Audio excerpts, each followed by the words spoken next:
নমস্কার, কেমন আছেন সবাই? নবনীতার ব্লগে আপনাদের সকলকে আরও একবার স্বাগত জানাই। আজকে আপনাদের জন্য নিয়ে এসেছি ব্যাঙ্গালোরের শ্রী সত্য সাই হসপিটালের ট্রিটমেন্টের সমস্ত ডিটেলস। এই হাসপাতালে আপনারা কি কি চিকিৎসা করাতে পারবেন, এছাড়াও এই হাসপাতালে কিভাবে আসবেন, কিভাবে অ্যাপয়েন্টমেন্ট নেবেন এবং এখানে চিকিৎসা পদ্ধতি কী কী রয়েছে তার সমস্ত খুঁটিনাটি ডিটেলস আজকে আমার এই ভিডিওতে রয়েছে আপনাদের জন্য। তো চলুন শুরু করা যাক। ব্যাঙ্গালোরের শ্রী সত্য সাই হসপিটালটি রয়েছে ব্যাঙ্গালোরের হোয়াইটফিল্ড রোডে। তো এই হসপিটালে কিভাবে আসবেন? ব্যাঙ্গালোরের যে কোনো জায়গা থেকে যদি আপনারা বাসে আসেন তাহলে সত্য সাই বাস স্ট্যান্ডে আপনাদের নামতে হবে। এছাড়াও এই হসপিটালের অপোজিটই রয়েছে মেট্রো স্টেশন। এছাড়াও আপনারা যদি আপনাদের হোটেল থেকে অটো ভাড়া করে আসতে চান তাহলে আপনারা সেই সুযোগও এখানে পাচ্ছেন। ব্যাঙ্গালোর এছাড়াও পুরো ভারতবর্ষের মধ্যে সম্পূর্ণ বিনামূল্যে এই সত্য সাই হসপিটালে চিকিৎসা হয় এবং এখানে সবথেকে উন্নত মানের চিকিৎসা হয় হার্টের, এবং এটাই একমাত্র হসপিটাল যেখানে কোনো ক্যাশ কাউন্টার নেই। আপনি সম্পূর্ণ বিনামূল্যে আপনার চিকিৎসা এখান থেকে করাতে পারেন এবং এই হসপিটালের বাইরেটা বা ভেতরটা এতটাই পরিষ্কার পরিচ্ছন্ন এবং এতটাই সুন্দরভাবে মেনটেন করা হয় যে এটাকে দেখলে হসপিটাল মনেই হবে না, মনে হবে আপনি যেন একটা মন্দির দর্শনে এসেছেন। এবারে আসি শ্রী সত্য সাই হসপিটালে কি কি চিকিৎসা হয়। এখানে একমাত্র ইউরোলজি, নেফ্রোলজি আর ক্যান্সারের ট্রিটমেন্ট বাদে বাকি সব ধরনের চিকিৎসা এই হসপিটালে হয়ে থাকে। এছাড়াও ব্যাঙ্গালোরের শ্রী সত্য সাই হসপিটাল বিনামূল্যে হার্টের চিকিৎসার জন্য বিখ্যাত। এবারে আসছি এই শ্রী সত্য সাই হসপিটালে আমরা কিভাবে অ্যাপয়েন্টমেন্ট নেব। তো অ্যাপয়েন্টমেন্ট নেওয়ার জন্য আমি আমার ভিডিওর স্ক্রিনে এছাড়াও ডেসক্রিপশন বক্সে একটা নাম্বার দিয়ে দেব, আপনারা সেই নাম্বারে কল করে অ্যাপয়েন্টমেন্ট করতে পারেন। আপনারা যে ডেটে অ্যাপয়েন্টমেন্ট নিতে চান তার 1 থেকে 1.5 মাস আগে আপনারা সেই নাম্বারে কল করবেন। কল করলে এই নাম্বারে যেহেতু অনেক কল আসতে থাকে যার কারণে কলটা হয়তো রিসিভ নাও হতে পারে, হয়তো কয়েকবার রিং হওয়ার পর কেটে যেতে পারে, বাট এতে চিন্তার কোনো কারণ নেই। আপনার নাম্বারে আবার কল ব্যাক করা হবে হসপিটাল থেকে। কল ব্যাক করলে আপনি সেই কলটা রিসিভ করবেন। তখন আপনাকে জানতে চাওয়া হবে যে আপনার পেশেন্টের নাম কি। এছাড়াও যখন অ্যাপয়েন্টমেন্ট করবেন তখন পেশেন্টের আধার কার্ডটা সঙ্গে নিয়ে বসবেন, কারণ ওনারা আধার কার্ড নম্বর জিজ্ঞাসা করতে পারেন। তো পেশেন্টের নাম, পেশেন্টের কী কী সিমটম দেখা দিচ্ছে, এছাড়াও পেশেন্টের আগে কোনো চিকিৎসা কোনো হসপিটাল থেকে হয়েছে কি না, কোনো রিপোর্ট রয়েছে কি না তার, সেই সমস্ত কিছু আপনার থেকে জেনে নিয়ে ওনারাই গাইড করে দেবে যে আপনাকে কোন ডিপার্টমেন্টে ডাক্তার দেখাতে হবে। আপনাদের যদি কোনো সাজেশন থাকে ডেট নেওয়ার জন্য আপনারা সেটা ওনাদেরকে অবশ্যই জানাতে পারেন, কারণ আপনাদের ট্রেনের টাইম বা এখানে কবে আসছেন সেই অনুযায়ী আপনাদেরকে ডেটটা নিতে হবে। তাই আপনারা ওনাদেরকে বলবেন যে আপনারা এই ডেটে অ্যাপয়েন্টমেন্ট নিতে চান, ওনারা যদি সেই অনুযায়ী ফাঁকা থাকে তো সেইভাবে ওনারা অ্যাপয়েন্টমেন্ট করে দেবে। আর ওখানে অ্যাপয়েন্টমেন্ট কিন্তু পুরোটাই হিন্দিতে কথা বলে করতে হয়, তাই যারা একটু হিন্দিতে কথা বলতে পারেন আমি সাজেস্ট করব তারাই ফোন করবেন। আপনার অ্যাপয়েন্টমেন্ট কনফার্ম হয়ে যাওয়ার কিছু মিনিটের মধ্যেই আপনার ফোনে ওই হসপিটাল থেকে মেসেজ চলে আসবে এবং অবশ্যই আপনারা যেদিন হসপিটালে আসছেন সেই দিন ওই মেসেজের একটা করে প্রিন্ট আউট আপনাদেরকে বের করে আনতে হবে। এবং আপনারা যখন হসপিটালে ঢুকবেন এই শ্রী সত্য সাই হসপিটালের গেট নাম্বার 2 থেকে আপনাদেরকে হসপিটালে ঢোকানো হয় চেক ইন করে। তো সেই চেক ইনের সময় কিন্তু আপনাদের অবশ্যই ওই মেসেজের প্রিন্ট আউট কপিটা শো করতে হবে। ওটা দেখিয়েই আপনারা হসপিটালের মধ্যে ঢুকতে পারবেন। এবং হসপিটালের মধ্যে কিন্তু শুধুমাত্র পেশেন্ট এবং পেশেন্টের সঙ্গে একজন গার্জিয়ানই অ্যালাউ, এছাড়া এর বেশি কিন্তু হসপিটালের মধ্যে অ্যালাউ নেই। এবার আসছি হসপিটালে আমরা কি কি জিনিস বারণ রয়েছে হসপিটালের ভেতরে।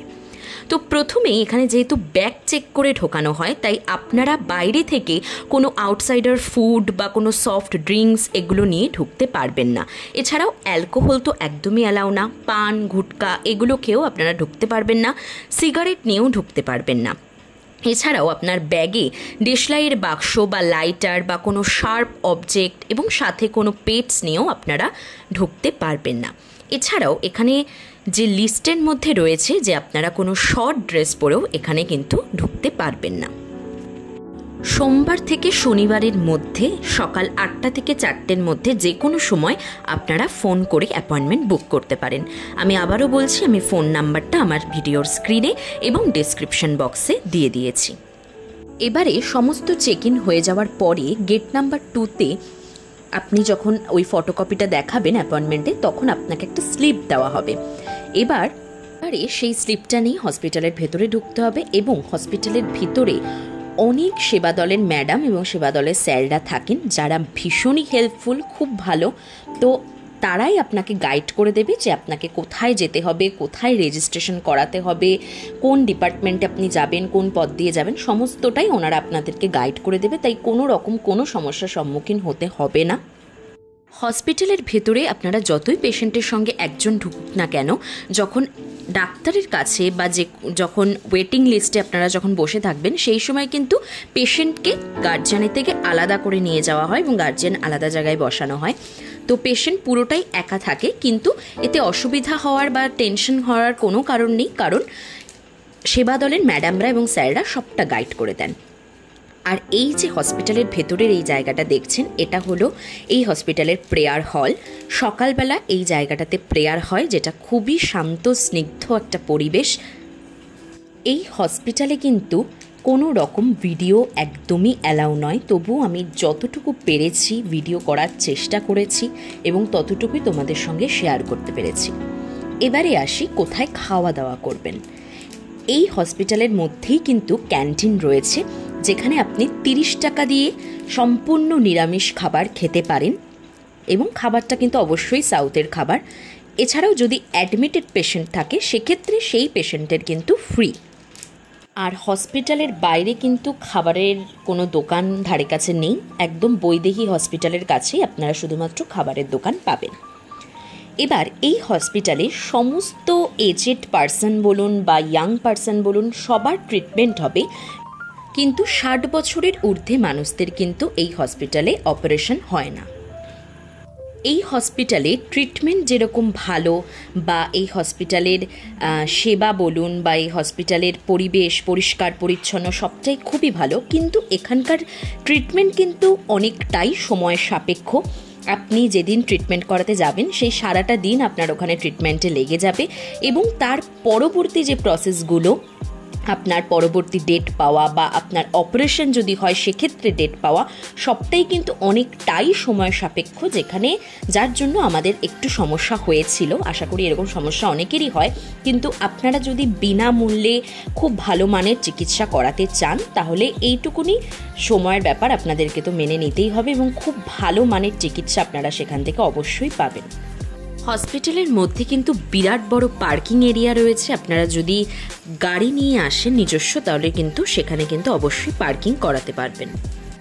ব্যাঙ্গালোরের এই শ্রী সত্যসাই হসপিটালে যেহেতু ভারতের বিভিন্ন প্রান্ত থেকে মানুষ চিকিৎসার উদ্দেশ্যে আসেন, এছাড়াও বাংলাদেশ থেকেও মানুষ চিকিৎসার উদ্দেশ্যে আসেন, তাই বাংলাদেশ থেকে যারা এই হসপিটালে ট্রিটমেন্টের জন্য আসবেন, তাদের কিন্তু ওই নাম্বারে কল করে যে অ্যাপয়েন্টমেন্ট নেওয়ার ব্যাপারটা ছিল, সেই প্রসেসে কিন্তু বাংলাদেশের মানুষদের গেলে হবে না, কারণ ওভাবে আপনাদের অ্যাপয়েন্টমেন্ট করা এখানে নিয়ম নেই।